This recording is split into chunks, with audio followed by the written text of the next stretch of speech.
وقت انگریزوں نے تحفظ فراہم کیا ہوا تھا غلام احمد قادیانی دجال کو، اور اب جو ہے نا وہ انجینئر صاحب کو آج کل تحفظ جو ہے وہ ہمارے اداروں نے دیا ہوا ہے۔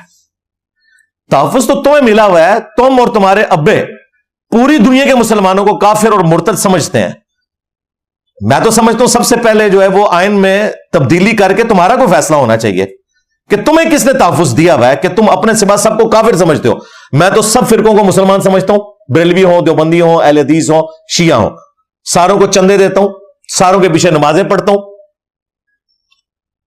تم تو اتنا خطرناک فرقہ بن چکے ہو کہ تمہارے بڑوں نے باقی سارے فرقوں کو اسلام سے باہر نکالا ہوا ہے۔ تمہیں کس نے تحفظ دیا ہے؟ یہ تو میں اپنے اداروں سے، آئین بنانے والوں سے پوچھوں گا کہ اس بریلوی فرقے کو کس نے تحفظ دیا ہے جنہوں نے سب کو مرتد اور واجب القتل قرار دیا ہے؟ آج میرا ذکر کر رہا ہوں، باقی سب کا بھول گئے ہو ذکر۔ تمہارے ابے نے تو سب کو کافر قرار دیا ہوا ہے۔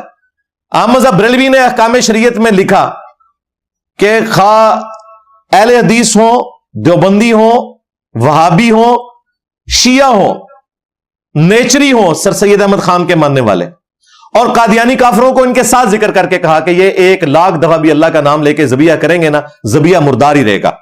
البتہ یہود و نصارہ کا ذبیحہ حلال ہے۔ یہود و نصارہ کے ساتھ پینگیں تو تمہارے بڑے کی تھیں کہ وہ ان کے ذبیحے کو حلال سمجھتا تھا اور اہل حدیث دیوبند اور شیعہ کے ذبیحے کو حرام سمجھتا تھا۔ تم بتاؤ کہ تمہارے فرقے کو کس نے تحفظ فراہم کیا ہوا ہے جو دوسرے مسلمانوں کو کافر کہتے تھے؟ پھر اسی اعلی حضرت سے ان کے پوچھا گیا کہ بتائیں وہابی جو ہیں، دیوبندی اور اہل حدیث، ان کے پیچھے نماز درست ہے؟ اس نے کہا کہ وہابیوں کی نہ نماز ہے، نہ جماعت ہے۔ پوچھا گیا ان کی مسجد میں نماز پڑھ سکتے ہیں؟ تو ان کا کفار کی مساجد مثل گھر کے ہیں، جس طرح گھر میں نماز ہو جاتی ہے نا مجبوراً، کفار کی مسجدوں میں مجبوراً نماز ہو جاتی ہے۔ ڈائریکٹ کفار لفظ لکھا ہے اعلی حضرت نے، اور ان کے بیٹے نے یہ جمع کیے ہیں، اور یہ ملفوظات کا وہ حصہ ہے جو اعلی حضرت نے خود پڑھا ہوا ہے۔ یہ بھی نہیں کہہ سکتے کہ بیٹے نے خود منسوب کر دیا۔ کفار کی مساجد، حالانکہ یہ بھی اس نے بلنڈر کیا، کفار کی تو مساجد نہیں ہوتی ہیں، کفار کی عبادت گاہیں ہوتی ہیں۔ اسی لیے دیکھیں قادیانیوں کو پاکستان کے آئین میں مسجد لکھنے کی اجازت نہیں ہے، بیت الحمد وہ لکھتے ہیں۔ آج بریلویوں کی حکومت آنے دے، دیوبندیوں کو بھی بیت الحمد لکھنا پڑے گا۔ بالکل اسلامی نظام سب تو پہلے تو وڈن گے اسلامی نظام والے ہو۔ پھر پوچھا گیا ان کی اذان کا کیا حکم ہے؟ انہوں نے کہا اذان ان کی نماز کی طرح اذان بھی باطل ہے، صرف آپ نے اللہ اور اس کے رسول کے نام پہ عز وجل اور صلی اللہ علیہ وآلہ وسلم کہہ لینا ہے، ادروائز کوئی ان کی اذان کوئی نہیں ہے۔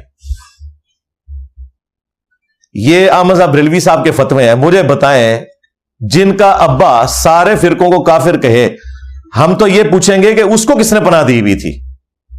میرا نمبر تو بعد میں آئے گا بھائی، پہلے یہ بتاؤ تمہارے ابے کو کس نے پناہ دی ہوئی تھی جو کفر کی مشین چلائے بیٹھا ہوا تھا، ساروں کو کاٹتا رہتا تھا،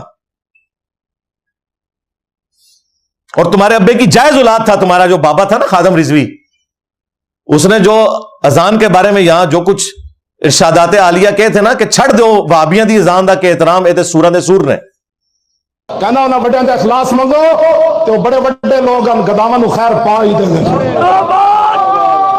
چلو جی چلیے، او وہابیاں دی اذان اے تے گڑا دے اے تے سور دے سور چلو چلیے۔